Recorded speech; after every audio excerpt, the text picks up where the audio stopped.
we need to have these kind of conversations with oil companies, because if you don't, you kind of like, if you don't dialogue with them, they're just going to do their own thing, which we're not going to benefit from, No. right? Because they're lobbying for their interests. But the more they're integrated into what a sustainable future looks like, and as you said, they have the expertise, they have the experience in some of this large-scale energy projects, the more we can actually find a compromise on something that is more realistic. Welcome to the New Enlightenment podcast from Adam Smith's Panmure House. I'm Adam Dixon. Today, I'm joined by Amir Lebdioui. Amir is Associate Professor of the Political Economy of Development, and he's also the new Director of the Technology and Management Center for Development at the University of Oxford. Today, Amir and I are going to talk about green industrial policy, which is the focus of his latest book, Survival of the Greenest: Economic Transformation in a Climate-Conscious World. Amir, welcome to the New Enlightenment. Thanks, Adam. It's a privilege to be part of your podcast, which I've been listening to. That's fantastic to hear. I always think that there's, 10 people listening, and then some people say, "Oh, I listened to your podcast and it was great." And so it gives me encouragement to keep doing this and having the kinds of conversations with interesting people such as yourself that are trying to understand the world as it is and where we're going and what we need to do. As you know, I try to have a variety of people on to discuss various issues. So, recently, we're going to talk about industrial policy. Recently, I had Sam Gregg on to talk about Hayek and a bit about industrial policy. And, he was skeptical of industrial policy. His point was how do you know what to choose? How do you know if the policy is going to be good policy? And I think you don't strike me as the type that thinks, oh, it's always going to work. But I think you try to, as you do in your book, to understand what is comparative advantage and what are the things that governments can do to shape their economies in ways that address the challenges we face in a hyper-competitive world, and one where, the subtitle of your book is a climate-conscious world, right? Whether one agrees with it or not, climate change is a problem, it's an issue, and even if you disagree, the market is moving in a particular direction, and countries need to, and as we see, are trying to get ahead of the game, because in as much as there are risks around climate change and addressing those risks, there's also money to be made. There's lots of money to be made on decarbonization. So let's get into your book. You emphasize the idea that countries can or must embrace green industrial strategies to thrive in this decarbonizing world. So can you elaborate on how this shift redefines what it means to be a competitive economy in the 21st century? That's right, Adam. So the main point of the book is that if you're a developing country, even if you have not contributed to the causes of climate change, even if your historic emissions are really low, even if others should pay for mitigating climate change, still, it can be in your best interest to adopt a green development pathway. Not because you have to, or someone is telling you to, or because of your, climate responsibilities, but actually because this might be the best economic strategy for you on the long term, right? There's an element of game theory there, in the sense that what might be a good strategy for you depends on what others are doing. And if the whole world goes green, you don't want to be, left behind with the kind of, carbon-intensive economy and no markets to sell your goods. And I think that's a really important message. And developing countries have been really stuck between a rock and a hard place in that position where they're told to green for the sake of climate. So they perceive it, right, as something, and they suffer the effects of climate change, right? So they feel that they're made to pay for a problem that they haven't caused. So it's really important to reframe that narrative, right, on green being what is also economically good for you on the long term, as opposed to the carbon-intensive pathway, which might bring you short-term benefits, but lock you into, uncompetitive pathways on the long term. And that's why the book is called Survival of the Greenest, because that's an homage to Charles Darwin, who wrote that it's not the most intellectual of the species that survives, not even the strongest, but that those that are able to best adapt and adjust to the changing environment in which they find themselves. And I think that's also true of us as humans, but also true of economies, of governments, of industrial policy that really needs to adapt to the climate context, to the change of consumer demands, to the technological disruptions that are happening. So that's why we need an urgent rethinking. Yeah, if I can just jump in, I mean, I think you make a very important point, and just as and you know this being an analyst of emerging markets or developing countries, right? There's a lot of countries that are looking and saying, hey, we have these subsurface, fossil fuels that we can develop. We have oil and gas, and we know we can develop them. We want to develop them. I remember we had the president of Zambia here at Panmure House a year and a half ago, and the Minister of Finance was with him, and I attended a session, a small meeting with the Minister of Finance, and he was very blunt, saying, don't get mad at us if we develop these assets. It's, and I think, Zambia is not exclusive in saying that in the developing world, and I think there's that message that it's our turn to develop these fossil fuel assets, and you shouldn't penalize us for doing that. However, and I understand that argument, and I think it's perfect. It makes perfectly sense. I mean, you look at Guyana, and I know you do a lot of work in Latin America, and in Guyana, they're saying, even it's our turn to do it, and we need this for development, and we are a tiny country, our emissions are next to nothing, and it's, even if we do develop these, it's not going to be catastrophic. It's not, the quotient of what they'll develop is not so much, but it'll make us rich.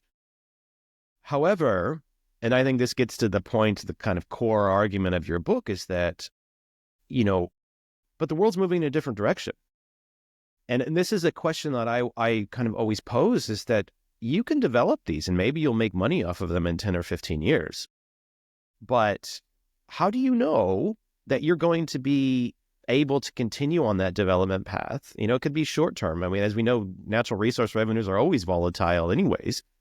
And, we have to also remember that there's the likes of Saudi Arabia that still have huge amounts of resources, and, the kind of, which, how are you going to compete with the big players, right? They're not going to go anywhere. And so the small developing country that thinks, oh, we've got some offshore gas we can develop, we can ship it to Europe, and yeah, maybe they should. That's not saying they shouldn't, but it's wait a minute. The world's moving in a different direction, and we don't even know that you're going to be competitive on the old economy, the fossil fuel economy.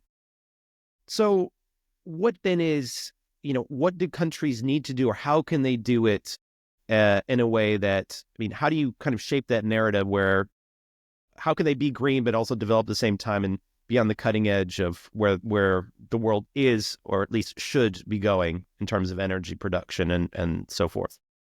Oh, that's the $1 million question, isn't it? But I think you really highlight the key tension there in terms of how do you balance those different interests.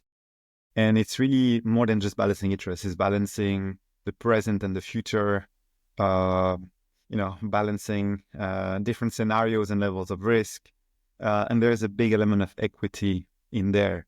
So a couple of things to say is, I do think that we'll keep producing and consuming fossil fuels for a while longer, but in much less quantities, hopefully, right? And that opens the question as to which country will still be producing, those lower quantities of oil. So the cost of production matters. We also need to have more, and that's a point that the book makes, and that's an index that I'm also working on who should stop extracting fossil fuels first. And the idea is, we will talk about this need that we need to phase out, but we haven't yet come up with elaborate methodologies to say, okay, but who starts, right? Who should start? And look, there are some really shocking statistics out there. First of all, in terms of the carbon intensity of oil, it varies tremendously. amongst oil wells and amongst nations. So some of the dirtiest oil in the planet is extracted in Canada, in Alberta.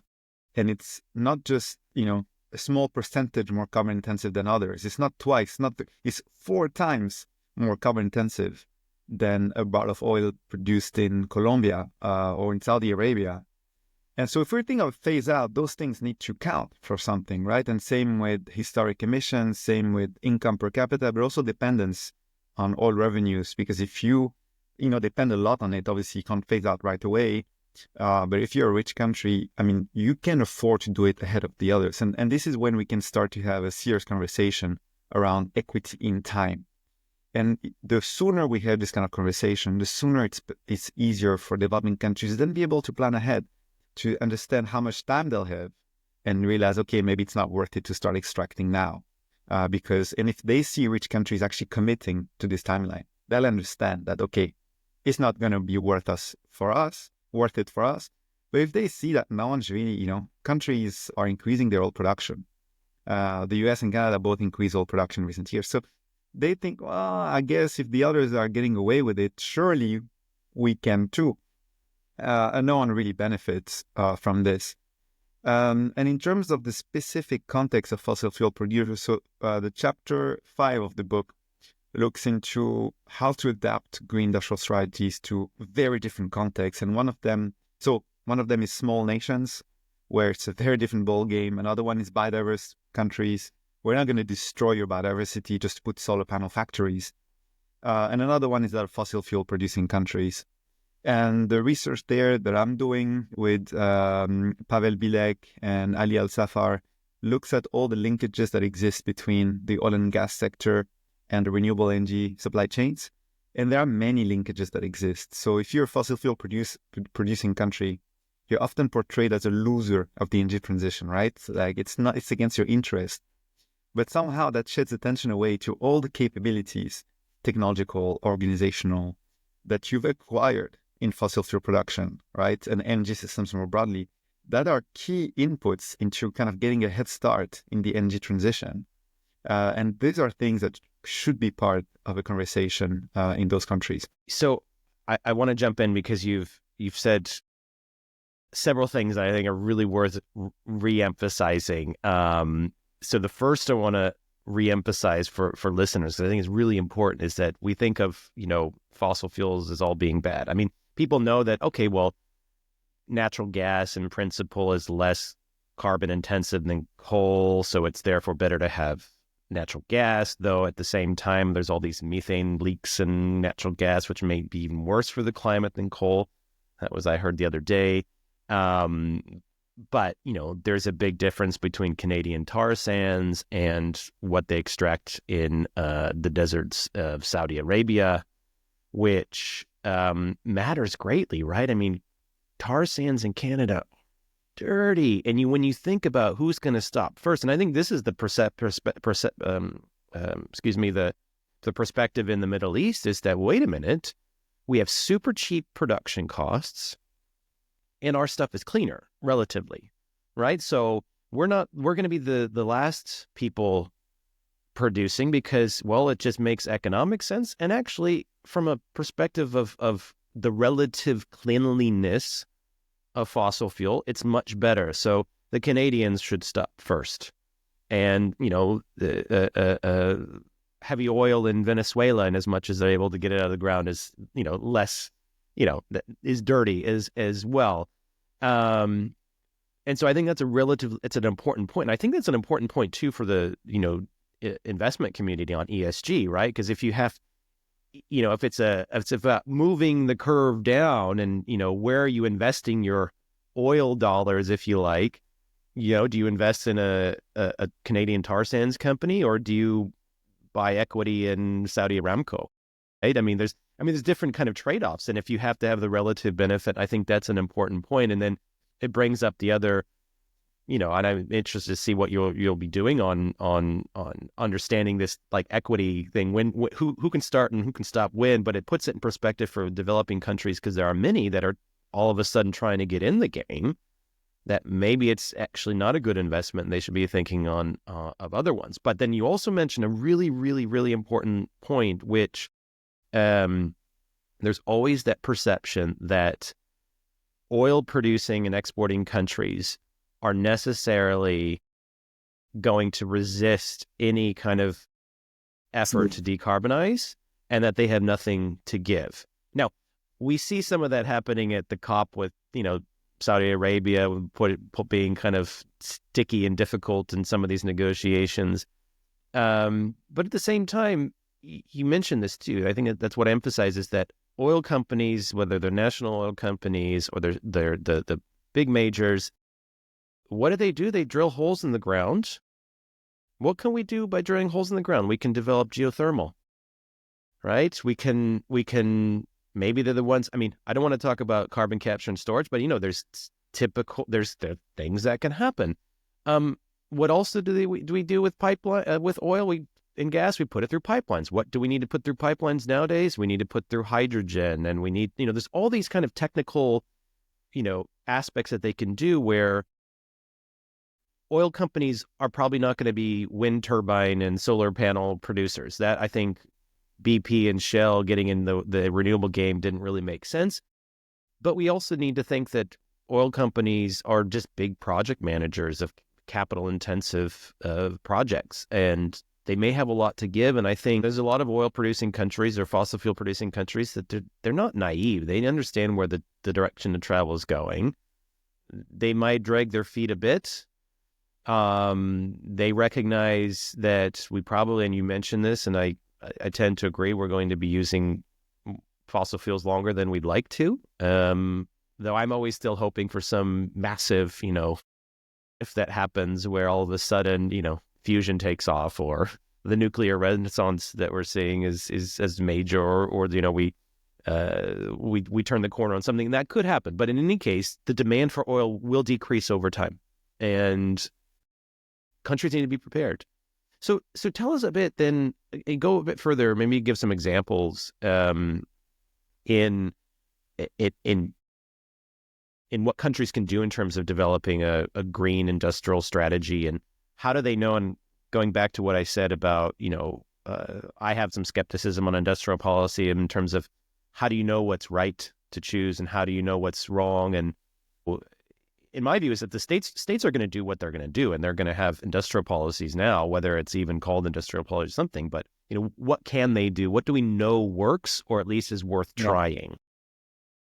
So, actually, on the point on fossil fuels, Valérie Marcel has done some very interesting work on different transition pathways for national oil companies, right? And she looks at, depending on how they are, the institutional organization, their mandate, they have different degrees of repurposability into kind of broader energy companies.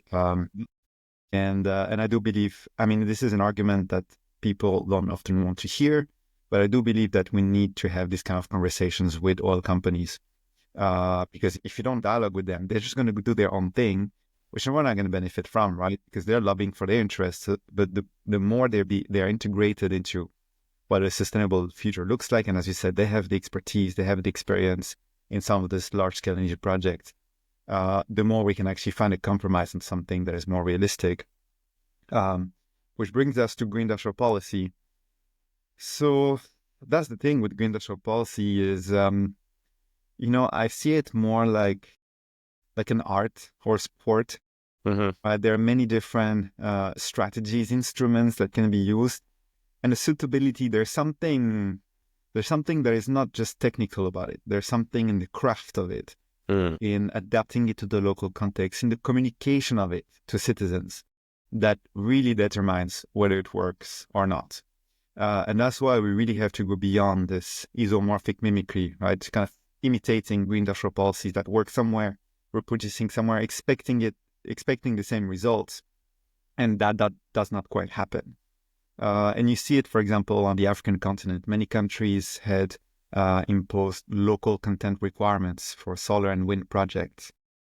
And this just has not worked, because it's not the same as the oil sector, where you kind of, have to bring this the companies have to come to you anyways to get the oil. with wind and solar, it's very different.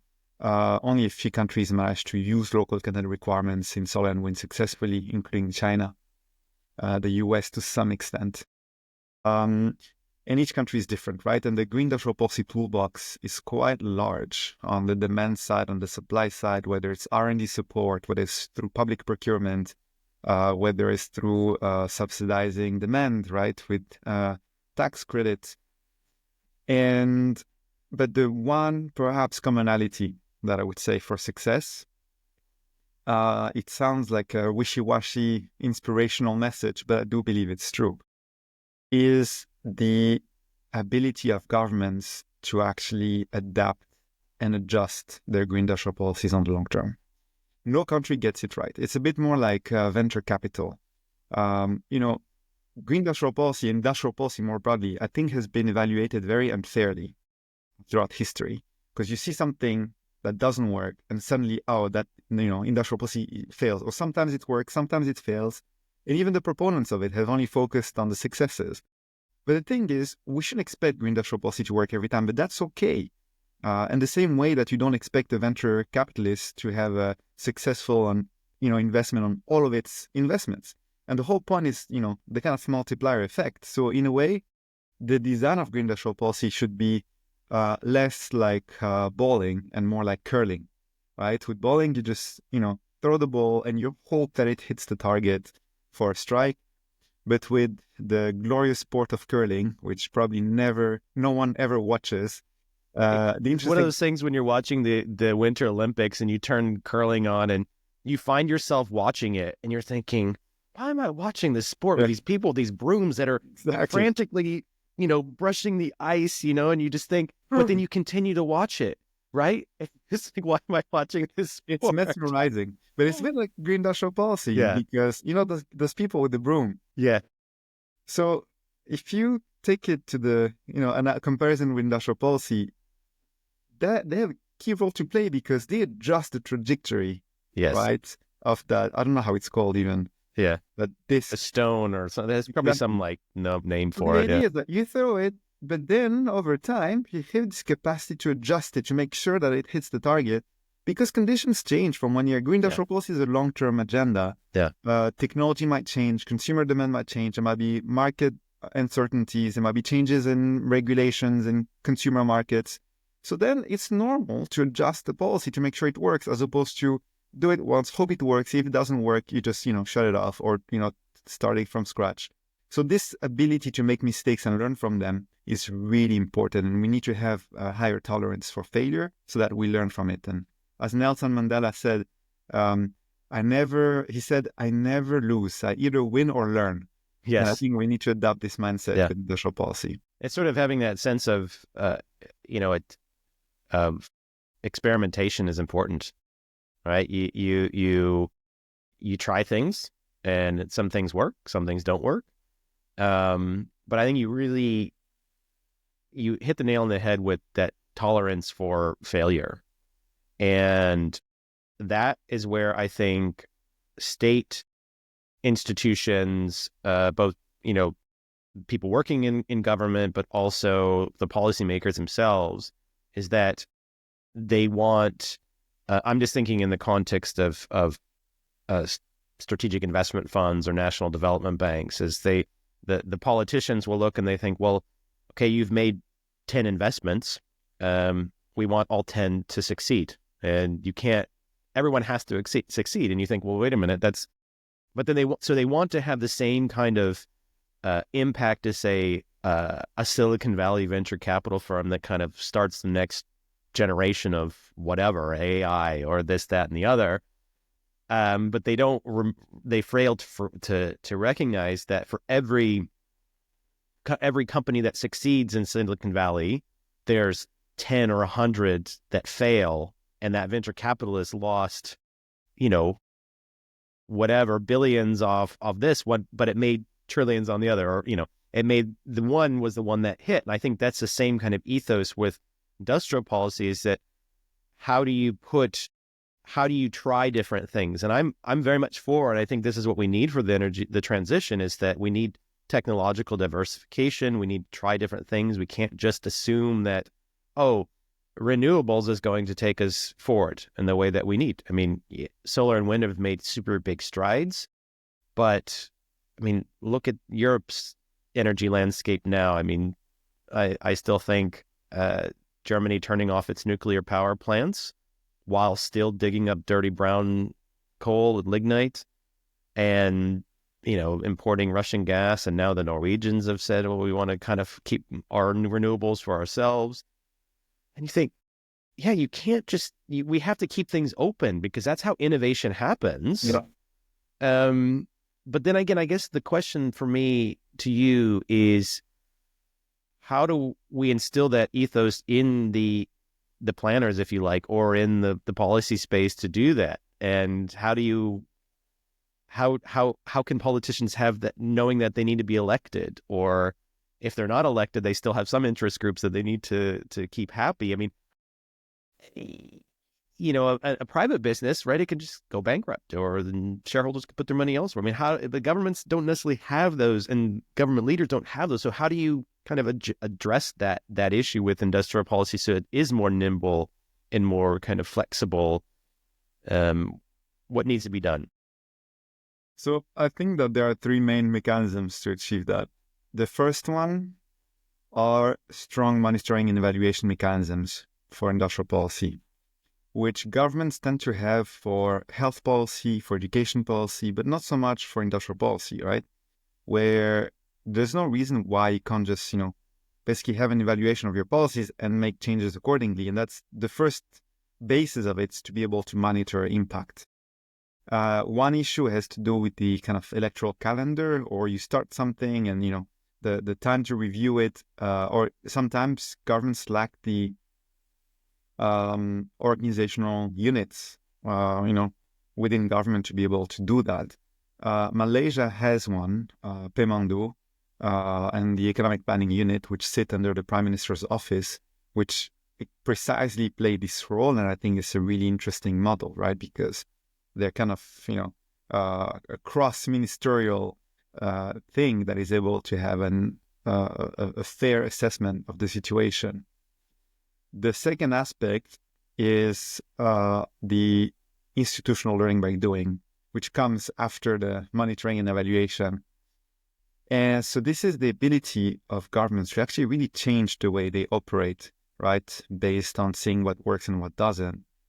And this is really not to be taken for granted. And I think that this is perhaps the biggest lesson we can learn from China. When you look at Chinese green industrial policy, which has been absolutely incredible in its impact, and you look at the details and the history, you realize that the Chinese didn't really get it right away. But what they've really done right is they've kept adjusting and changing things based on what they saw worked, or based on global changes, changes in global conditions. And they went as far as completely eliminating the Ministry of Energy in 2013, because they realized that energy is really like a cross-cutting, cross-ministerial issue, that it poses too many coordination problems to have a separate ministry for this. So instead, they created the National Energy Commission, which is a cross-ministerial commission, right? How many governments have you, seen that are just able to completely, reorganize the structure of government just for things to work better? And I think that really shows that intent, right, to have institutional learning by doing. It's not just about changing the policy, but also changing the way you eat. And the third aspect is civil society. So as you said, politicians might not have an incentive to do the monitoring and evaluation of their own policies. And this is why for green industrial policy, we need more civil society organizations to be involved. They're involved in many different issues, in education, in health, in vaccine distribution, but not so much on industrial policy topics. Maybe it's not as sexy as other topics, but these are basically decisions on how to produce, where to produce, and they're too important to leave to governments and firms alone. So civil society organization can actually play that monitoring and evaluation role and kind of help raise awareness, or help put pressure on governments to adapt their policies accordingly. Do you think that's in part because in the environmental space, the environmental movement is in many ways against industry generally. I mean, the environmental movement has been in some countries, particularly Germany, but anti-nuclear, anti-GMO, very much against sort of what I think a lot of the green industrial policy would be doing is like, how can we use less land, produce more? How can we develop new technologies such as small modular reactors? There isn't the civil society, kind of green civil society, if you like, that fits with doing industrial policy. Can you get the environmental movement to shift? Or do we need the, let's say, the chambers of commerce, if you like, that type of, pro-business, pro-industry organizations or civil, if we count them as civil society or part of it, they become more green and more green focused to speak for these policies. I mean, perhaps that's one way of doing it. But I wanted to ask, though, I mean, this is the bigger question that, let's say, classical liberals want to know is like, what's the role of the private sector in green industrial policy, right? And I think that's always the concern is that is the government not crowding out potential private investment or private sector leadership?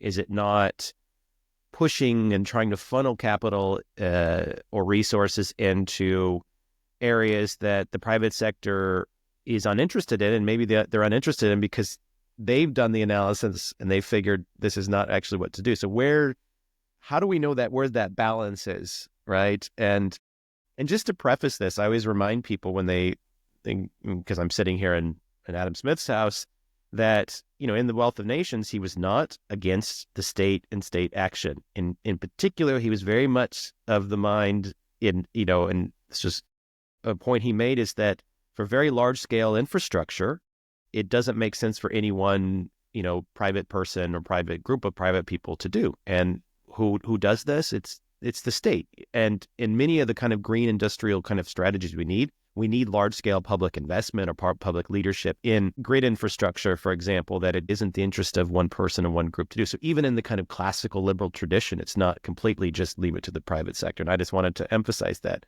But in 2025, green industrial policy, what's the balance, if you like, between the public and the private, or the state and the private sector, and including private investors and the investment community as well?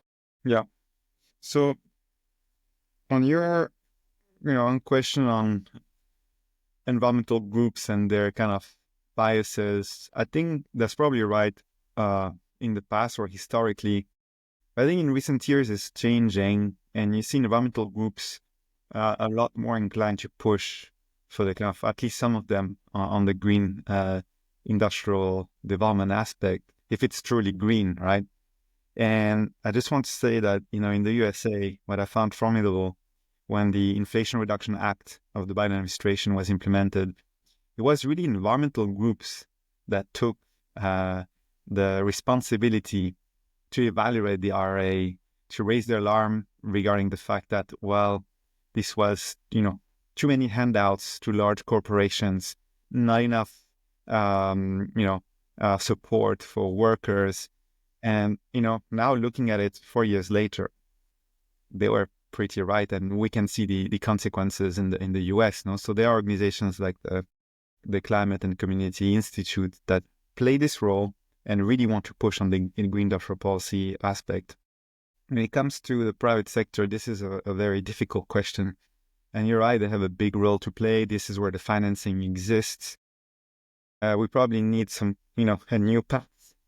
But the problem is, and I think that Daniela Gabor's work has really shown a lot of those dynamics, the relationship between governments and the private sector has really been one of, a kind of parasitic relationship where government interventions, what we've seen is mostly through the form of de-risking, really trying to escort private capital to areas that we really need them to invest in.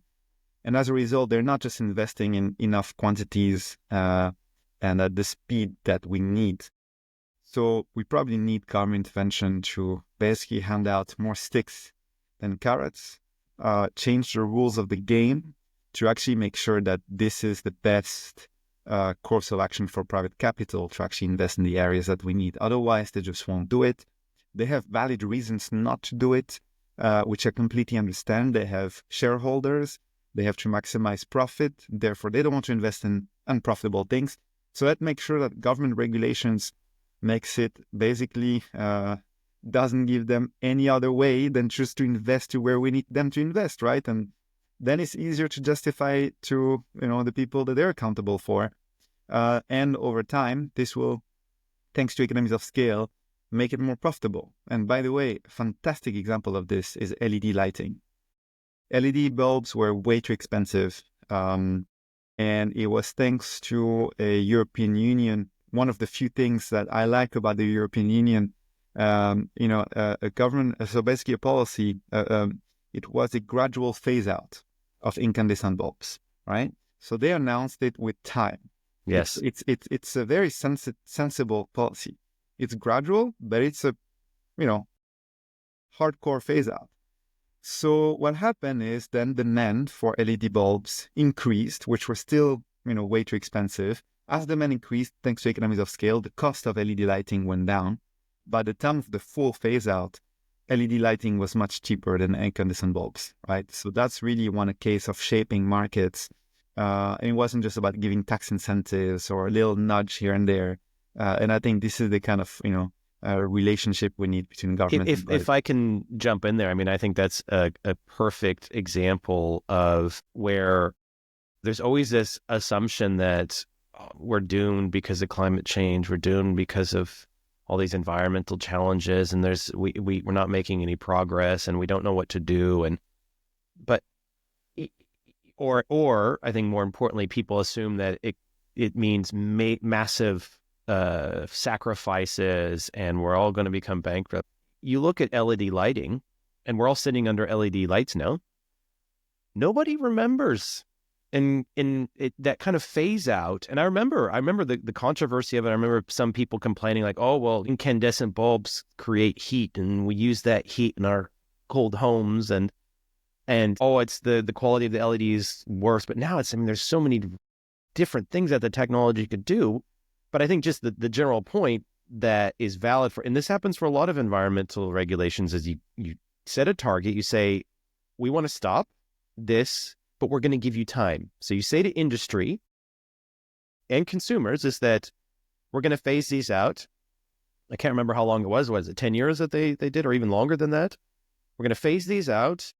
In that time, more and more of these will come on the market. When your bulbs break, you'll go and replace it with an LED, and now nobody notices and nobody even remembers. And last I checked, it hasn't bankrupted us. And if anything, the technology of lighting is better than was before. I mean, we have all these kind of smart lamps and lights, and you can change colors, and you can do all these different things.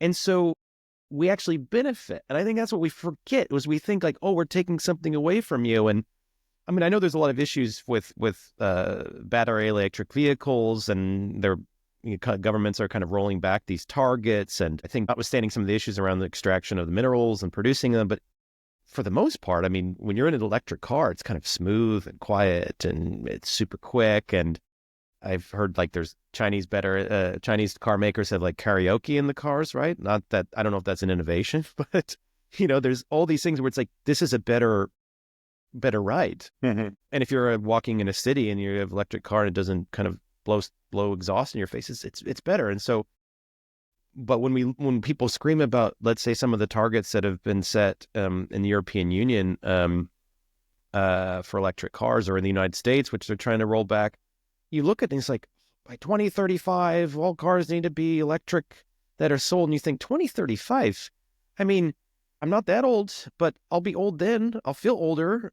It's a long time from now, right? And that's a long time. And in that space, you can imagine, the technology on battery electric vehicles is better, the production, the recycling issues, maybe some of these issues on mineral extraction. There's a lot of things we can solve in that period of time, and we're not going to go bankrupt, right? So it's not it's not a challenge. So I want you to give some. Can you give some country examples that listeners should know?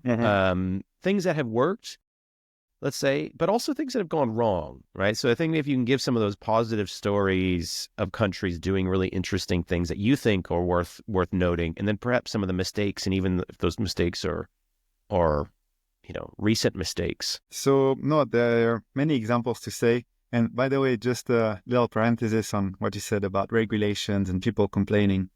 There is a climate envoy of a country that I won't mention because he doesn't want this idea to come out publicly, but he compares the climate agenda to the debates on slavery, the end of slavery. And there are many interesting comparisons. And when slavery was banned in different countries, you had people complaining, oh, no, but these norms is going to make it so difficult. It's going to lead to inflation of food products, and we won't be able to meet those needs. And now looking back, of course, this was such an important part, right, of our civilization, an area of progress, something that needed to happen. And it's the same discussions that you find with climate, right? So there's the economic reasoning, there's also the value one. And, that's why a long-term perspective is so needed. In terms of country examples, there are plenty. And the interesting thing, again, what I find fascinating about green industrial policy is all the different ways you can do it, right?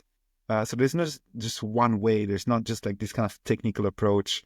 But for example, for small nations, Costa Rica, very interesting example where, they are not trying to compete in solar panel manufacturing and wind turbine manufacturing. Also because the routes to that pathway are being pretty clogged. And, the incumbents are kicking away the green ladder, to reuse Hadjun Cheng's words. So you need to find your own solution, right? And the solution that they found was to rapidly deploy renewables, right, with imported technologies. But now their electricity matrix is 100% renewables, mostly hydro. And they use that as an argument to attract investment in energy-intensive technology services and manufacturing, to say that, you just need to plug into, the grid and you're already decarbonized. So you can open your plant here and you can call it a net zero or, a zero carbon data center, or a zero carbon, semiconductor factory. And that has appeal, right, for companies that want to move towards the green space. And it's very different to, what countries like Brazil have done with wind turbine manufacturing, which is interesting about countries like Brazil with wind turbine manufacturing, or Malaysia with solar cells, is that they leverage their pre-existing technological capabilities in other sectors. And they have an industrial base that they can do so. That's right. So in Malaysia, it's the electronic sector. You need electronics capabilities to produce solar cells, right? So they leverage that. And now Malaysia is the second largest exporter of solar cells in the world after China. Brazil has done that with wind turbine manufacturing, where they leverage basically turbine technology in aerospace engineering, right? Because they have a national company, Embraer, which is one of the largest aerospace company in the world. So that's very different to what others are country. For example, Tanzania and Ghana, their approach to green industrial policy is a lot more about the circularity of it. So they had to face, unfortunately, a lot of waste dumping from European nations, and there are large kind of auto parts parks. And now it's really moving towards these interesting models where they're reusing some of these parts to produce new products. So there are many different ways to do it, but the commonality is the role of government to really kind of not just stick to setting the rules, but actually setting the vision, the strategy that helps players, aka firms, increase the chemistry between them and their overall competitiveness.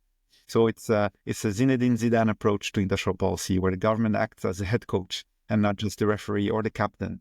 Right. But a government that knows where to course correct and understands David Ricardo and comparative advantage in your book. And you say, well, it's not this extreme kind of comparative advantage. And again, we have to also remember that when David Ricardo was writing, it was a very long time ago, and the global economy looked very different. And what we thought about production was much less sophisticated products. And so it did make sense for Portugal to focus on wine because they had the climate and they can do it, whereas England focused on textiles. It just made sense, right? It was a thing. Whereas nowadays, the way you put comparative advantage, David Ricardo, if he were alive today, would probably agree with you. He's like, yeah, it's not as kind of clear cut as it was. But But I'm what's really curious. anecdotal Yeah. about that example, Yeah. and that really proves the point of the book about adaptation, Yeah. is that now with climate change, it poses great risk to productivity in the wine sector in Spain and Portugal.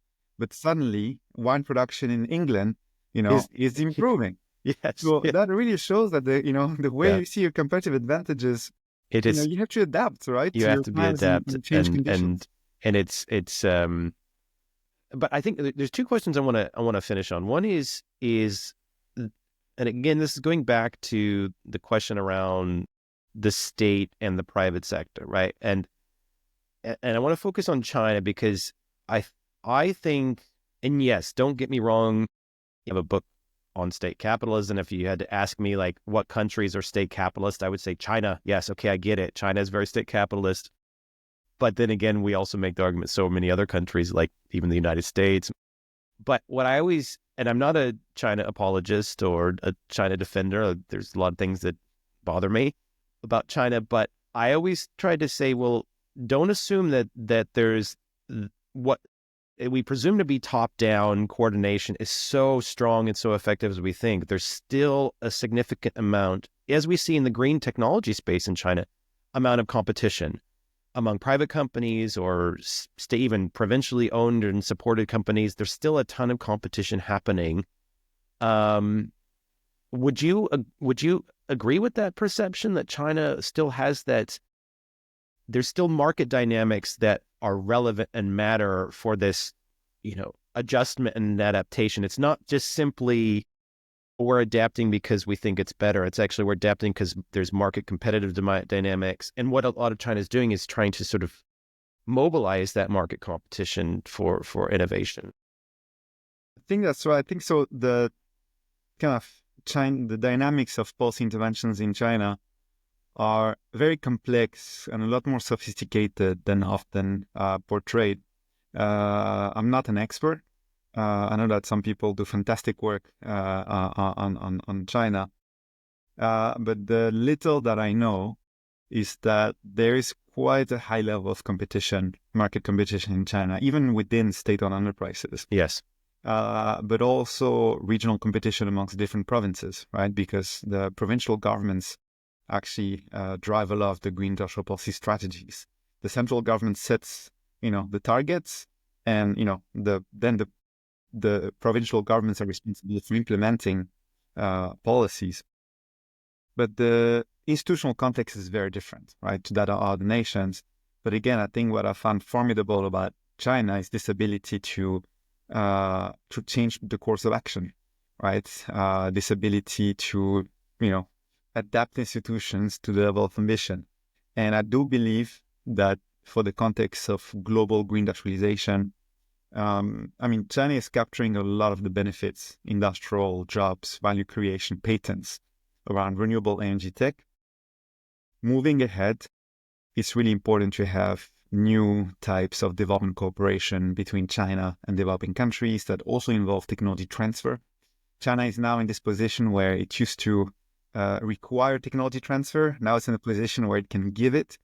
And I do believe, maybe I'm naive, that even the West would highly benefit from a better relationship with China as partners and not just as rivals. That goes into the geopolitics element, but that was going to be the question I wanted to end on, because I think you've really hit my concern. And I had Aniket Shah on recently, and the title of the conversation ended up becoming, have we already lost the race with China? And his point too was that we don't spend enough time in China to really know what's going on, and they're so far advanced that look at the bankruptcy of Northvolt here in Europe, and it's like we're not going to catch up with them. I mean, they are miles ahead on a lot of this green tech, and I think we're slowly getting around to that realization. And you're right. And my concern is we still share the planet with China, and I think one of the biggest issues in sustainability discussions, which is not a discussion not happening, is the issue of geopolitics and geoeconomic competition. And I think that is the biggest risk to sustainability that we're not discussing, because we have so many benefits that we can gain from China. But this ratchet effect of, we're going to go to war with China and Russia and Iran, and hope that doesn't happen. I mean, I'm very much a liberal in the sense that I like democracy, and I like kind of